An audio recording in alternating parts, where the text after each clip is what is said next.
All right. So, welcome, Lauren Busbee, to the Sojo Show. How are we doing today? Good. How are you? Doing really well, doing really well. Okay, so I know, lucky enough to have worked with Lauren in the past and heard a little bit about her athletic journey, and so wanted to bring her onto the show to let you guys all kind of take part in some of her knowledge and some of her experiences, and hopefully it's something that can go well for all of you guys. So, jumping into this, Lauren, you were, if I'm right or if I'm wrong, please correct me, a gymnast, is that right? That's correct. I was a competitive gymnast for about 14 years, so more than half my life at this point. Very cool, very cool. So gymnastics, how'd that whole thing start for you? Yeah, so when I was 3, my mom saw me swinging on the clothing bar in my closet. Very nice. Decided that probably wasn't the safest thing for a 3-year-old to be doing, so decided to enroll me in gymnastics, and it just became my passion. Very cool, very cool. So as far as gymnastic goes for you, what was it about gymnastics that I guess really captivated you, really drew you in, made you think like, hey, this is something I enjoy? I mean, a lot of different things, like tumbling and like the actual athletic portion of it for sure, because it's so different compared to any other sport. Like you see all the time, like, oh, football, you get 4 downs, there's 4 quarters, stuff like that. Gymnastics, it's like one chance. So you either do it right the first time or you're SOL. So I guess the competitive aspect of that, but it was also super fun because like in some aspect it's a team sport for sure, but it's also a big individual sport because majority of the time, at least when I was doing it club wise, you're competing for individual medals rather than a team medal, if you will. Yeah, I got you. So as far as, and I know I feel like that's similar with track, swimming, some of those other sports where you're on a team, but at the same time, you're kind of competing individually. So, how does your mindset change between those things where maybe you fall or mess up on a routine, but you know your team does good and you still win a tournament? Like, how do you view some of those moments? They're hard for sure because you don't want to be the one that messes up and makes your team lose or whatnot. I mean, it's a little different in college. Like they take the top 5 scores. So like if one person messes up, it's not the end of the world. But in competitive like club gymnastics, my team there were only 4 of us and they only took the 4 scores. So if one of us messed up, like you knew you screwed up for the whole team and it was hard to like you fall off the beam to get back up and be like, "Okay, well I have to finish this. Can't fall again, can't mess up again." It takes a toll for sure. So, those moments, do you feel like some of that has tied into your professional career now post gymnastics? It's helped you in one way or another? Definitely. I mean, yeah, learning how Yeah. to, I guess you could call it fail forward is huge. That's something someone in high school, one of my teachers in high school told me, and I took that to heart because, I mean, in gymnastics, in sports, you're not going to be perfect every time. You're going to fail, but it's learning what mistakes you made and then trying to fix that to learn from it. And essentially, you're failing forward, right? Yeah, that makes complete sense to me. So you started gymnastics when you were 3. So as a little girl practicing gymnastics, did you have other friends, other people in the community that were doing gymnastics with you as well, or was it pretty spread out? I mean, to an extent, like my gym was 25 minutes away, 30 minutes away from my house. So not many people near me Yeah. were doing gymnastics with me. That we were all across Arizona. And I mean, my team was 4 people, so they were kind of my group. No one in middle school, high school, no one really got it. Yeah. So yes, had friends, but no, I mean, I was in the gym 40 hours a week when I was 12, even Yeah. younger than that. So yes and no, I guess. So how does that because to your point, it's you and these three other girls. How did that build some type of community between you and those girls? Because to your point, you had to travel, half-hour practice, where a lot of these other sports that are going to be really popular have a lot of individuals on the team, like football and stuff. You play at the city, and it might be, a park that's only 5 minutes from your house. So how did that build a sense of community with those girls for you? Became like my family, right? I spend every day at least 5, 6, 7 hours a day with them. So we started to do everything together from sleepovers when you're 6 to, hey, let's go get Starbucks when we're 15 together. Because they were really the only people that got what we all wanted to do, if that kind of answered your question. Yeah, no, that makes sense. So as far as it goes, would you say those three girls, outside of your friends at high school and whatnot, but would you say those three girls really had the biggest impact on you as far as growing up throughout your childhood? For sure. I mean, coaches as well, right? I mean, they shape you into the athlete that you want to be, whether that's in a positive or negative way. But I would just say gymnastics as a whole probably shaped me into who I am and what I aspire to be. Yeah, I think that's great, and I'm glad you brought up coaches because I think that is an important aspect of this. So I guess what foundation do you feel like your volleyball coach or volleyball, apologize, your gymnastic coaches laid down for you?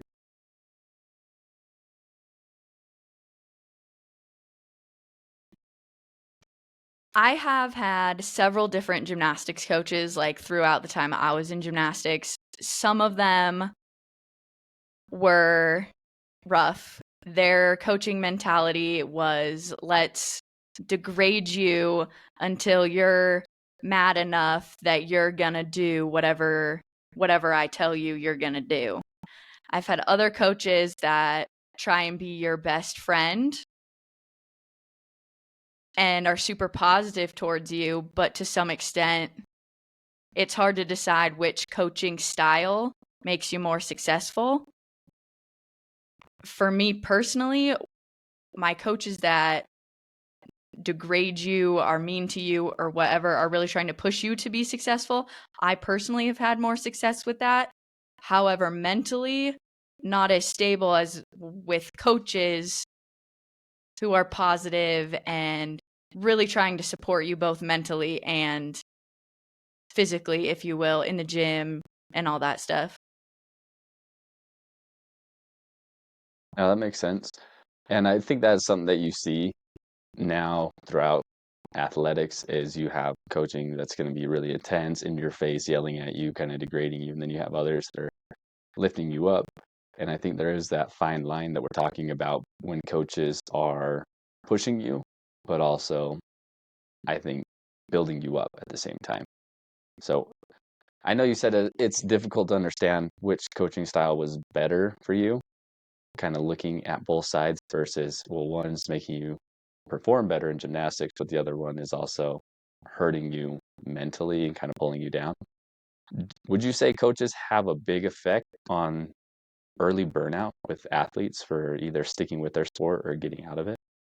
Absolutely. I know for me personally, like I got so tired of being 15, being screamed at 8 hours a day after you're in school all day, and then you're in the gym until 9, 10 o'clock, and then you're just being yelled at.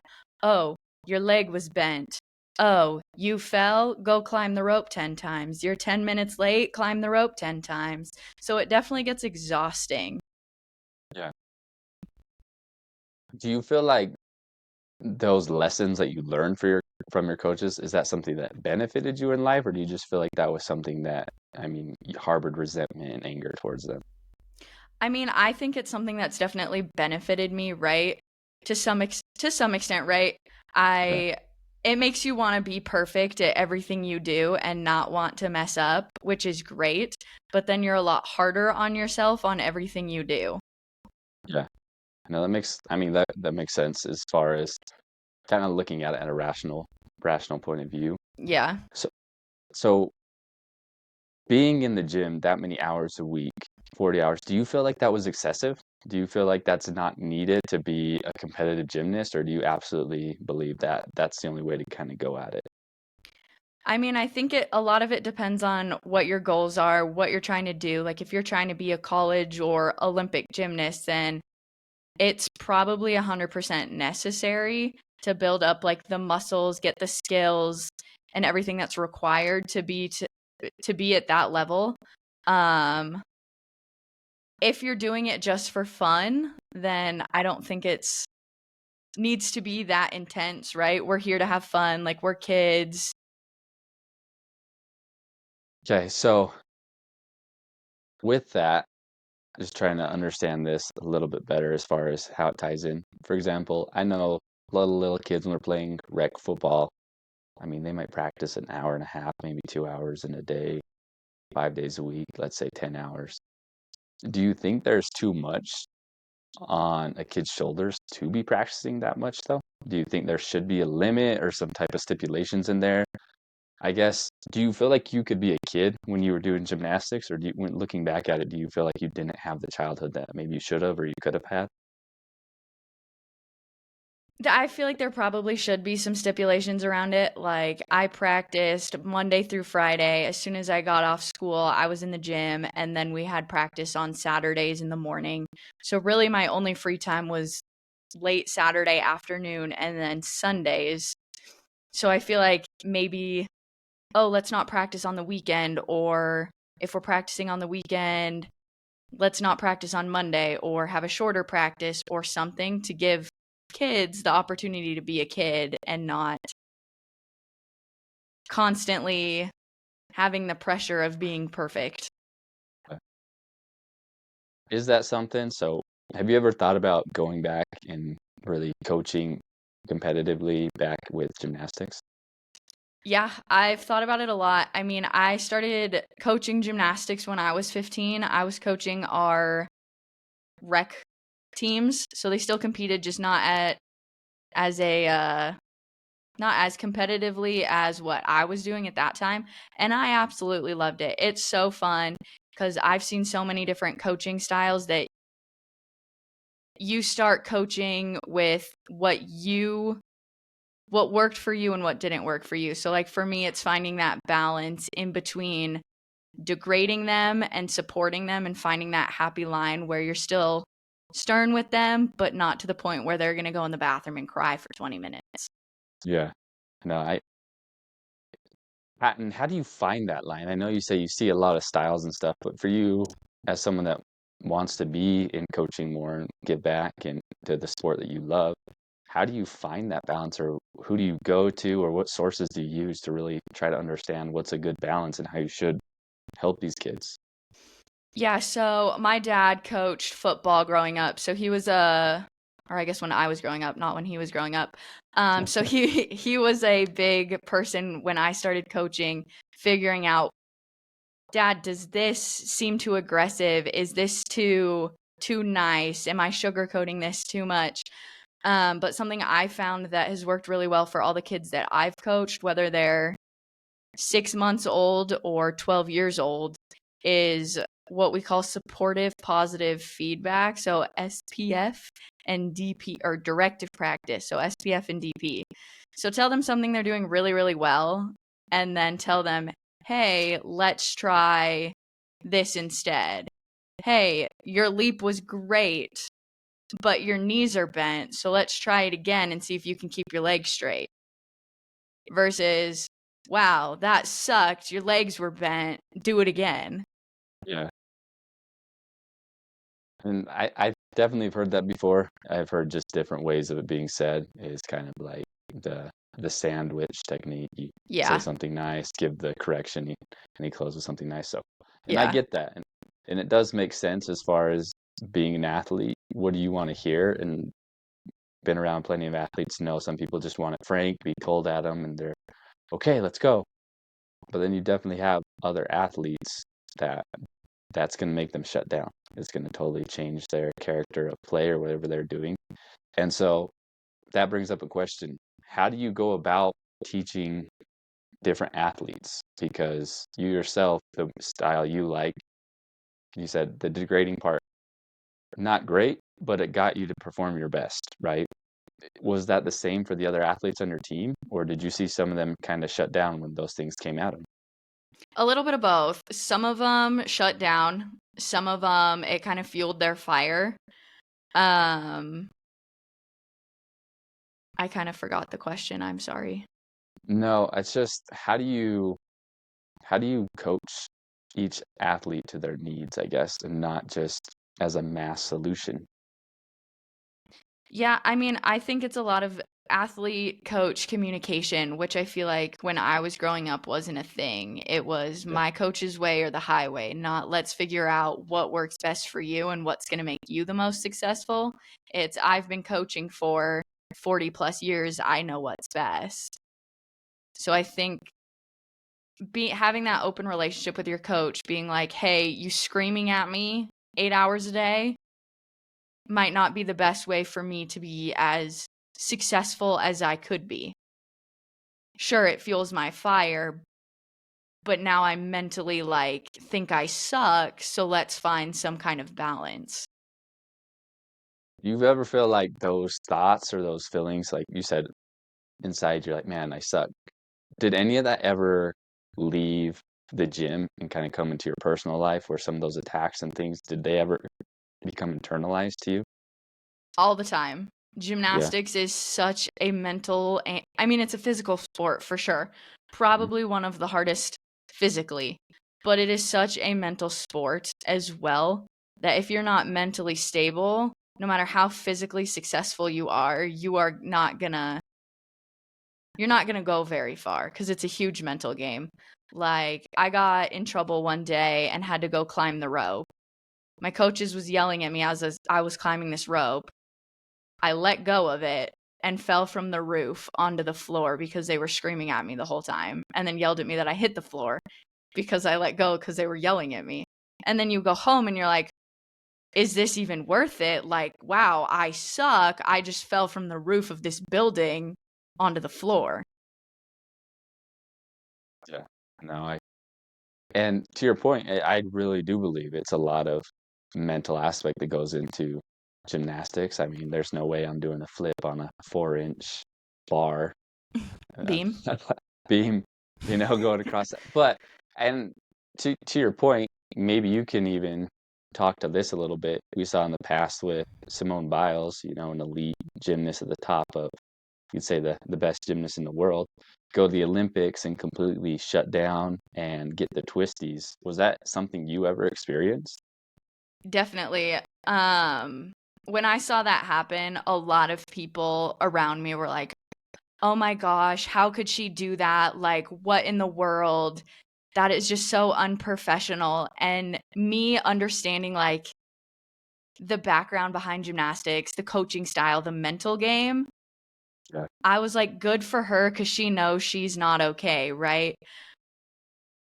But we call them mental blocks in gymnastics. When you get the twisties, you're scared to do a skill, you flip the wrong way, give yourself a black eye, and then you're scared. What I what I did when I would get stuff like that, I actually went to a hypnotist, ironically, which was interesting. actually a really cool experience. So I would just go sit in her office. We would talk for a little bit. She'd be like, hey, like, what's freaking you out? What skills are you worried about? And then I would just sit there in this chair. I'd fall asleep and she'd talk to me subconsciously and record it for me. And then I'd go into the gym the next day and I was totally fine.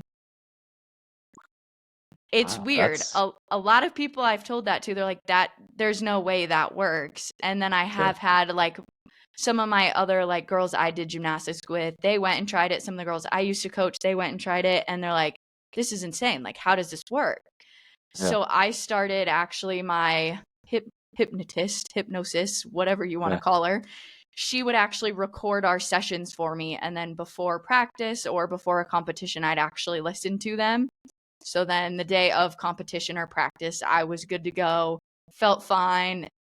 None of that was too big of an issue. Yeah. That's really cool. I think that's not weird to me. I think it's a unique and honestly just looking for a solution to a problem, which I think is something great that sports do teach is you run into a problem, you run into a skill you can't do, whatever it is, and you want to find a solution. You don't want to just stop and give up there. You want to push through it. So that's really cool. And I mean, it's almost perfectly in line with what you see in college athletics nowadays, where almost every major staff across the country has some type of mental health coach, therapist, whatever they want to call that position that's helping those athletes work through roadblocks, work through, and not just athletes either. I mean, coaches are going in there and talking to these professionals to go through all the stress that they go under as a coach to make sure that they're doing things the right way as well. So I think that's awesome. And you said you got other people on your team to go and try it as well. Is that something then as you got back into coaching, is that something you would recommend to your athletes to go and try out themselves as well? Absolutely. I mean, for me, it helped me mentally so much. I mean, at this point, I think I was maybe 10 or 11. And again, in the gym 40 hours a week, being screamed at constantly, oh, do your double back handspring on the balance beam. Well, you do it once, your hand slips off, you like break your wrist, and now you're scared to do it again because you don't want to get hurt. So Yeah, then I go and I tell this hypnotist, sports psychologist lady, this is what happened. I need help. Otherwise, my coach is not going to let me compete, not going to let me do XYZ. So it is without a doubt something I would recommend for any athlete who has the twisties, a mental block, is scared of something, or just needs like a little bit of a subconscious push that it'll be all right in whatever they're trying to do. I 1000% think it is the way to go. so as you see the whole world kind of switch over to this concept of mental health awareness and kind of being aware for athletes and stuff, do you think that it's something that should be offered or something that should be looked at more heavily at a younger age and not just at, the collegiate and professional level? Definitely, because I mean, all athletes, they don't start in college, right? Or in pro. They start when they're 5, 6, 7 years old. So I think having some sort of tool when you're that young, learning how to cope with what's going on in your head is super important. So they have those skills. So when they're older, they know how to cope with what's going on in their brain. I think that's a great point that you bring up. So, switching gears a little bit, let's get into your journey with gymnastics. Like, let's really jump into it. You started when you were 3. What was it, that we talked a little bit about the things that you liked, but give us the journey from 3 onto your last day on the mat. Like, what was that journey like? What'd you experience? Maybe even some life lessons that you learned. Like, let's kind of hear your story. Yeah, so I started when I was 3, and my mom put me in at the little gym, and I was there for a few months, and then she decided, let's put her into an actual gymnastics gym where she can grow and develop into a gymnast, see if this is something that she loves. So when I got put into a competitive gymnastics program, they test you, your skills, what can you do, what can't you do, put you in a class or a level that fits you best. So I started at extreme, and my cousin was actually on the team with me when I was 4 or 5. So we would do little competitions together. I think I was there for maybe a year or two, and then once I was 6 or 7, I moved to a gym called North Valley, and that's when I really started competing a lot more, learning a lot more complicated skills, routines. And then after that, my 2 friends moved to a gym called Phoenix Gymnastics Academy, and that's where I spent the majority of my gymnastics career, if you will. I have a very love-hate relationship with that gym. They definitely formed me into the athlete that I was, the successful gymnast that I was. Yeah. Um, I started as a level 5, I think, with them, and then ended as a training level 8 or 9 with them. So they were my family. I knew all the coaches like they were my parents at that point. Yeah. What else? I know you said to talk about my journey. It's a So lot. no, and that's what we want to get into is because we understand everybody's journey is going to be a little unique, a little different. So you're in this gymnastics, good or bad. So you did gymnastics up to what age? What was it that ended it for you or stopped, or why did you switch gears, or tell us a little bit Yeah. about that. I was 17 when I stopped. I think I had just turned 17 when I stopped gymnastics. I had really bad, still do, tendonitis in both my ankles, and my doctor said, you're either going to have surgery or you're going to have to stop. Yeah. I figured walking was probably a little bit more important than continuing my gymnastics career. As painful of a decision as that is to make it 16, 17, Yeah. walking I found might be a little more useful than college or the Olympics or whatever the dream was. Yeah. What was the dream? I guess ask that. What was the dream? So initially the dream was the Olympics, as Yeah, probably any competitive gymnast would tell you that. for sure. Then one day my dad looked at me and said, "You're not going to go to the Olympics." I said, "Okay, Dad, why not?" He said, "Because you need to do gymnastics in college." I said, "Okay, then I guess that's the new dream." So as far as doing, I know you said you're 17, so did you have a direction or a school that you wanted to do gymnastics for? Yeah, I really wanted to do gymnastics at the University of Utah. Very cool, very cool. And so, that's honestly choosing to walk or not is a huge decision when you have tendonitis like that. But I've seen athletes that honestly they choose the sport over that. So what was it in that moment? I mean, you're trying to make this decision. What was it that really led you to say, okay, my gymnastics journey is over and I'm okay with that? I mean, a lot of it was thinking in the future, right? Yeah. Football, you can be a pro. Basketball, you can be a pro. Hockey, pro. Mhm. Gymnastics, once you finish at the college level, it's over. Like there's no pro gymnastics team. So it was, okay, is it worth 2 surgeries to be able to do gymnastics for 4 more years, plus all the rehab that it's going to take, versus, okay, you're fine right now. So I think it was knowing that in in the future, once I finished college, that there was not going to be a pro gymnastics career for me, which made it a little bit easier versus I'm sure if like a football or basketball player was in the same boat, they would probably choose surgery and the rehab because they would have that potential opportunity to take it pro, and it's not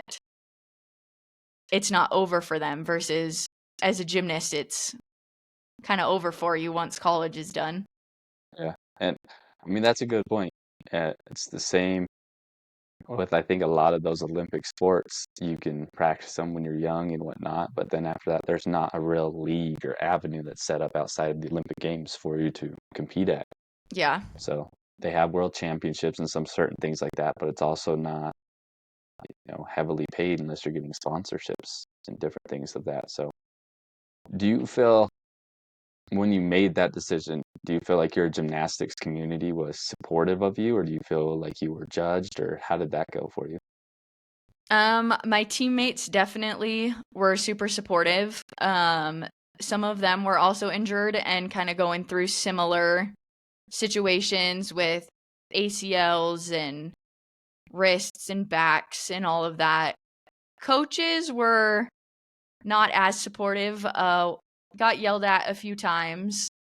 They thought it was more worth it for me to get the surgery because they wanted another athlete to On the who had wall. they had yeah, they wanted another athlete on the wall, someone they had trained who goes to a Pac-12 school, a Big 12 school, whatever that was. Makes sense. At that time, were you, because I mean, I have no idea how recruiting works for gymnastics, but were you being recruited up to that point? A little bit here and there. I mean, 16, 17 is kind of when they start looking. It's more kind of that 17, 18 uh range. Yeah. But I mean, I did a tour of the University of Utah gym, I think when I was 16, and I fell in love with it. It is Yeah. so cool. It's a very, very cool, unique atmosphere up there. That's one of the unique places where I think they are very supportive of the gymnastics program, and it Definitely. shows with their history with the Red Rock. So that's I get that. So looking back at it, or maybe in that moment when you decided, hey, this is it, gymnastics is done. You didn't do any other sports, right? It was just gymnastics for the most part, or was there anything else that you did growing up? I cheered in high school for a little bit after just because I wanted something similar to Gotcha. Yeah. gymnastics since I couldn't do gymnastics anymore. And I talked to my doctor a lot, and they're like, well, if we're not tumbling as much, if we're not pounding on our body as much, it should be okay. So I cheered for my last like year and a half in high school, which was a ton of fun for sure, but completely different than what I was used to. Yeah. Especially when you've devoted your whole life to this one sport and then you kind of switch it up at the end. Can understand that. Yeah. So looking back at it when you made that decision and or even nowadays, does it feel like a waste to have gone through all those years of gymnastics only to, stop when you were 17? No, I mean, gymnastics has taught me so many life lessons. One, how to be on time to things because I don't want to get in trouble and have to climb a rope Yeah. for sure. Hopefully you're not climbing a rope at your current job, Yeah, hopefully occupation. my boss doesn't make me climb a rope, right? Um, but compassion, dedication, work ethic. I would not trade my athletic journey for anything because being a gymnast has taught me so many different life skills that I think I would be a completely different person if I would have stopped younger, if I wouldn't have done gymnastics.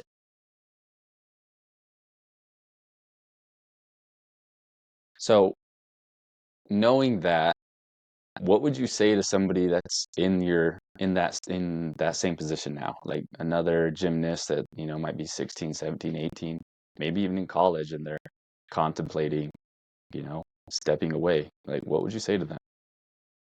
I mean, definitely weigh your options, right? Like, is it surgery? Is it a mental thing? Is it like, why are you considering stepping back? If it's surgery, look at the big picture. Do you have potential to go to the Olympics?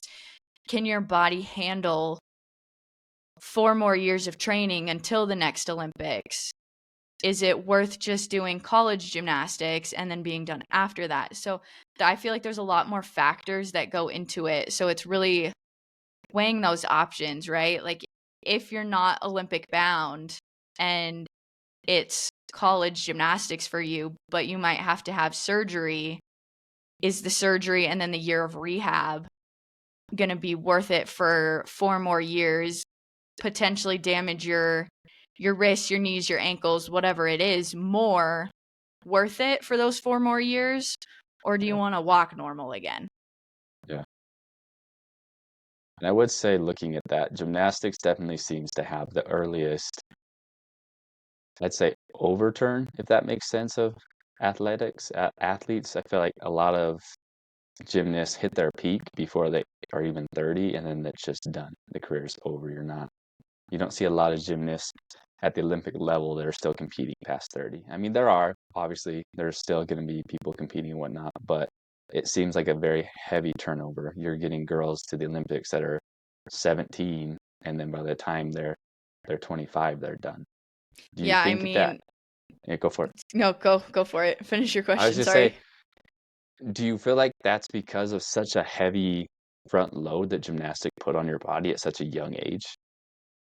Yes, absolutely. I mean, I think like the typical like retirement age for like a Olympic or college athlete is about 22. So you peak between the age roughly of probably 16 to 19 or 20.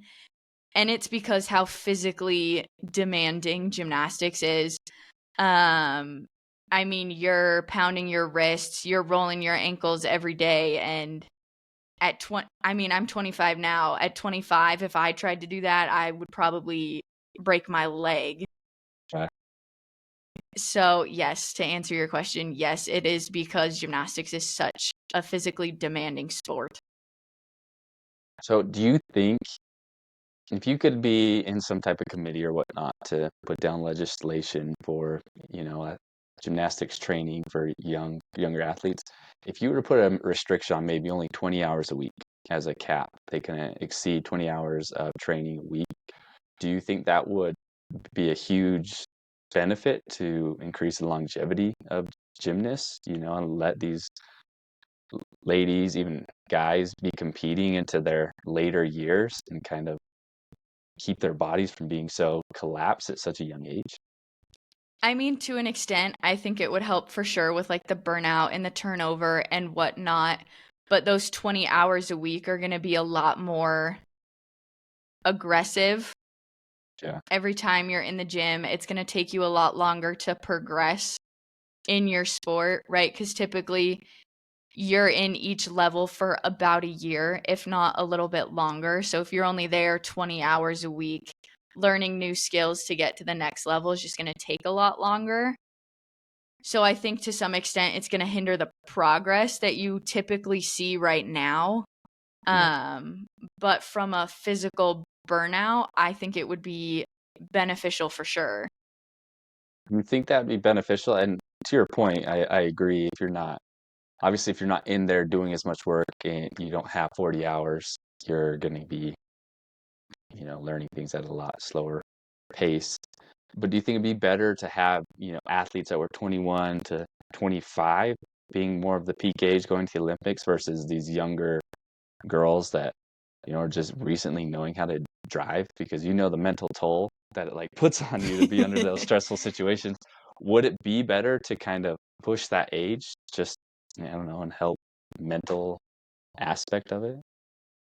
Definitely, right? Because as an adult, you're a little bit more coherent with your own thoughts, like what's going on in your head. You kind of have a better understanding of how to deal with it. So I feel like athletes like in the Olympics being even if it's just a year or two older would eliminate things happening like what happened with Simone Biles was that 2022? I think I think it was the 2020? 2020 Olympics, Yeah, but cuz of yeah, COVID it was in 2022. Um I think it would help eliminate things like that. And I mean, like, for men's gymnastics, they go into, like, 30s, 35, like, mid to late 30s in gymnastics. yeah. So, I don't know. That's a good point. I guess looking at it between female and male and how that kind of pairs out on your path, I guess that is a good point to kind of bring into it. So, knowing how you left gymnastics, it doesn't sound like maybe it's something that you consistently are still practicing or doing. Once you walked away, was that kind of it for you? To an extent, I mean, I still kinda stuck around and coached a little bit here and Mhm. there, but I moved to Salt Lake to go to college, and kinda once I moved up to Salt Lake, I was kinda out of that world for about a year or 2, and then I started coaching, at the little gym, so I was coaching more kind of the kinder age, Nice, more nice. recreational gymnastics for fun, which I absolutely loved. It was fun to be in a gymnastics atmosphere where it wasn't constant pressure all the time. So you still not totally the dream, but it sounds like you had the dream of going to the University of Utah at least, right? Yes. Very cool. Very cool that you still got to go there. So, as you transition from your I guess we could say, your sports journey in gymnastics into your current role. I mean, you talked about it. You didn't think it was a waste of those, I guess, 14 years. So what has gymnastics benefited you in getting your current role that you are in now? Yeah, so I mean, gymnastics made me passionate, wow, English, for sports in general, right? Like my brother was a football player, my sister played volleyball, my mom was a swimmer, my dad coached. So sports and athletics was something that was our family. Yeah. And when I moved to Salt Lake, like I wanted to be a physical therapist, an athletic trainer, thought that was so cool and could still be on the ground running with the athletes, helping in some kind of way. Turns out anatomy is not my thing. It's a lot harder than it seems. Yeah. So I actually went into sports management. So more of management, recruiting, events for athletics, things like that. So now I'm working up at the Ken Garff University Club, which is a private social club in Rice-Eccless Stadium. So I help recruit members, plan events. We just did a big event with the Crimson Collective. So they're the NIL collective for football up at the U. And we did a big autograph signing with them. Coach Witt was there with the entire football team. So still kind of in the sports world a little bit. We did a similar thing for the Who Rocks the House collective, which is the NIL for gymnastics. We did a big event with them as well. So still in that sports world a little bit, hoping to get in a little bit more, dive in a little bit headfirst a little more. No, that makes sense. So even though you left it, obviously sports is still ingrained in you. Yes. And that draws me to, well, we'll transition over to this last little segment that I wanted to talk to you about. So go rapid fire with some questions here All for you right. and see if we can stump you, get you held up on something. But how has sport uplifted those around you? You already got me stumped. No, I'm just kidding. Sports for the people around me, it's been to some extent like a way for them to release their energy. It's like even just as like a sideline or you're watching a game, going to a football game. It's just a fun environment to be around, having some kind of community where you're all supporting the same thing. It's just fun. Speak a little bit, and to your point, speak a little bit more on the sports community. Like, what do you think you can find in the sports community? Does it feel accepting to you? Like, what is the sports community for you in your life? Yeah, so for me particularly, the sports community, I have quite a large group of friends who have a vast background or a background in different sports. But all being past athletes and in that sports community, we relate in so many different ways.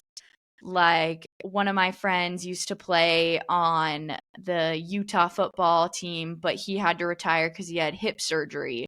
One of my friends was a high school basketball player and now broadcasts for KSL. My best friend's little sister's on the Utah volleyball team. So I feel like it's that dedication that and drive in athletics that kind of brought us all together in that sports community. But on like a broader spectrum, like if you go to a Utah football game, you're going to have fun talking to the person next to you who's also in that sports community in a different way, maybe not from an athlete perspective, but from a fan's perspective, someone who has a passion for football but might not understand the drive behind it or whatnot. That's a great point. And to that, how do you feel like sports does just, in a sense, unite people? I mean, have you seen that personally? You talk about, you have a lot of different friends in different sports, but how does sports just truly unite those around you or those you work with even? Yeah, I mean, for starters, I think a perfect example of that is the 22 Forever Utah football, like at the end of the third quarter, and what happened with Aaron Lowe and Ty Jordan, like that, for example, I feel like is a perfect example of how sports can bring people together, right? Like the entire Utah football community supports these two families who lost their sons in tragic shootings, right? So I feel like athletics just brings people together in a non threatening, if you will, kind of atmosphere where no one's really afraid to be themselves and they're just comfortable talking to the stranger next to him. Oh, look at that throw. That was a great throw. Oh my gosh, how dare he drop the ball? Yeah. Like no one is threatened. Everyone kind of knows what's going on and it's just a fun thing everyone can support together. To that, and I think this is a mixed kind of controversial topic, so I want to get your thought on this. But is sport in general, gymnastics, but is sport a platform? Do you see it as a platform for athletes or even you as an ex-athlete to use? What do you mean by a platform?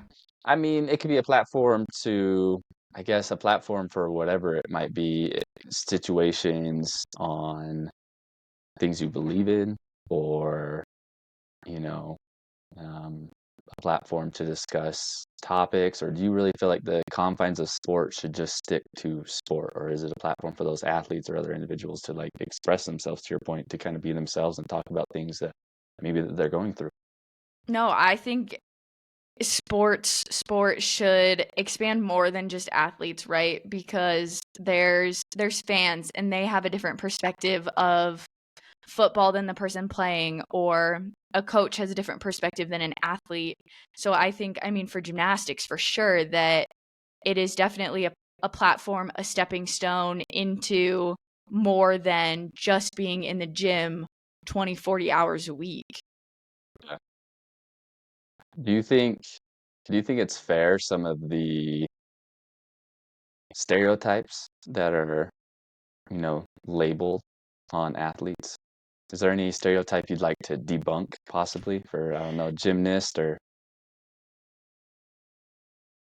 Not necessarily. I mean, I know once you're a little bit higher up in the ranks in gymnastics, a lot of people think you're snooty and cocky and confident and rude, but I don't think that's necessarily the case. They're not trying to be rude. They're just so focused on getting to the Olympics, being a successful collegiate gymnast, whatever their end goal is.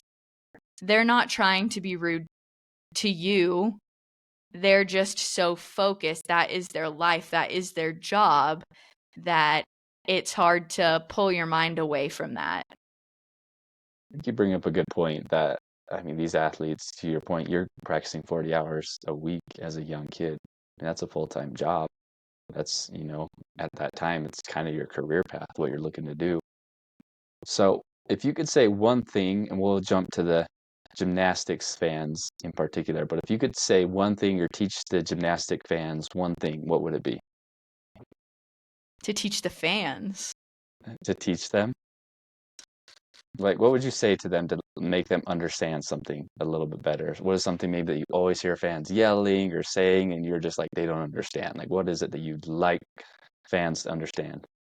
Definitely that gymnastics is just as much a mental game as it is a physical game. And like we could circle back to this whole Simone Biles thing that we were talking about earlier. So many people were flabbergasted, if you will, by her stepping out of the Olympics, which is like the end all be all for gymnastics. Like that is the goal for everyone, right? And then you might see in a college meet some girl standing there, her hands are sweating, and all the fans are just yelling at her, like, you can do this, like, just do it, you'll be fine, you do it in practice. But it's a lot more than, yes, I do this in practice every day. There's also 1,000, 3,000 people sitting here watching me do this versus in practice, it's my friends and my coach. So it's a lot more of a mental game than I think most people understand. Fair enough. Fair enough. Last question I have for you is, can you share an experience where sports helped you connect with people from diverse backgrounds?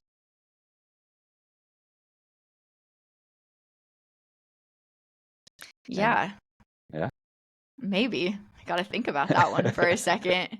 all It's right. been a while since I've been in gymnastics.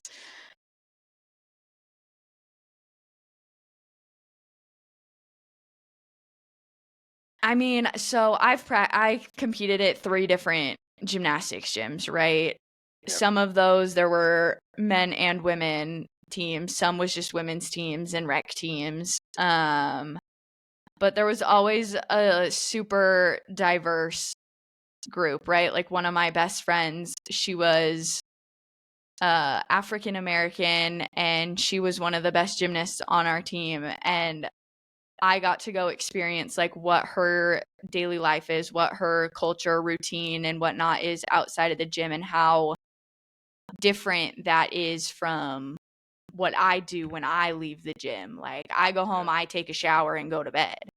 She goes home, they pray, they have dinner as a family still, even though it's like 9 o'clock. Then she'll shower, do homework, go to bed. So it's different. Like I think any team, athlete, any culture you can find in most sports. Do you think that gymnastics does a good job at like accepting diversity in there, or do you still feel like kind of the playing ground isn't, the same for everybody that's trying to go out there and compete? No, I think it's pretty fair. I You don't hear or see a lot anyone being excluded from gymnastics.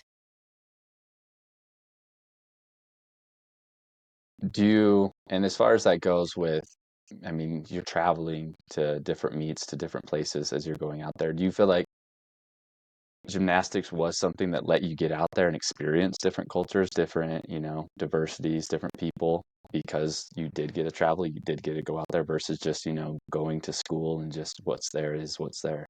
I mean, for sure, right? I mean, you start traveling when you're 10, 11 years old, whether it's across the state, across the country, into different countries. You see so many different things, whether that's locally, whether that's nationally or internationally. You see so many different cultures, so many different ways, lifestyles. It's an amazing community for sure. Is that something that you've been able to like kind of look back at and appreciate that sport gave you? Was that opportunity to experience some of those different ethnic groups or, different cultures that we're talking about? Definitely. I think I think that's one thing when you talk about sport that people that aren't participating, aren't in it, don't realize is sports can really be a great opportunity to mix cultures and mix different people from different backgrounds, different, you know, societal statuses even. I'm sure training and traveling is going to cost a lot to be a gymnast, and there's going to be families that are well off that can kind of afford that, and then there's going to be others that are really making a lot of sacrifices to get their kids there. So experiencing that and seeing those different levels and communicating with individuals of different statuses is a great equalizer that I think sports does bring to us. No, I So, definitely agree. lastly, leaving this up to you, Lauren, as we kind of finish up our conversation here, and I do appreciate all your insight into gymnastics, your journey, kind of how it got you to where you are today. What's maybe a lasting impression, lasting phrase, words, quote? What's the lasting thing that you want people to think of when they think of sport and the power that it can be for somebody in their life? To fail forward. You're Yeah. going to make so many mistakes as an athlete, even after you're done, whether that's professionally, with your kids, with your family. You're going to make mistakes, but learn from those mistakes. Fail forward. Don't give up on yourself. I like it. And as far as you goes, I know you're doing events up at the University of Utah. So if you guys are over there at Ken Garff Club, stop in, yell at Lauren. I'm sure she'll greet you with a smile. Maybe be Maybe yell startled. back. She might. But is there any events, anything else that you're running, planning that you want to give a shout out to, get people to participate, any service, anything you're doing out there? I mean, I do tours up at the club all the time, so if you're ever interested in coming up and even just checking it out, seeing what it is, love to treat you to lunch, show you around, kind of show you all the cool stuff, cool events that we offer. But yeah, Sweet. Well, that's Lauren Busby, everybody. Hopefully you guys got some good intake from everything that we were able to discuss today. And just remember, as you guys are all out there going throughout, your daily careers, practicing for sports, whatever it might be, coaching up these youngins, that you make sure that you understand the impact that sports has on someone's life in the long term, and not looking at athletes as a transaction, but looking to make a transformative coaching or experience for all the individuals that you are around. So that's a wrap from us today. Sojo, remember, live Sojo, sports, our journey onward.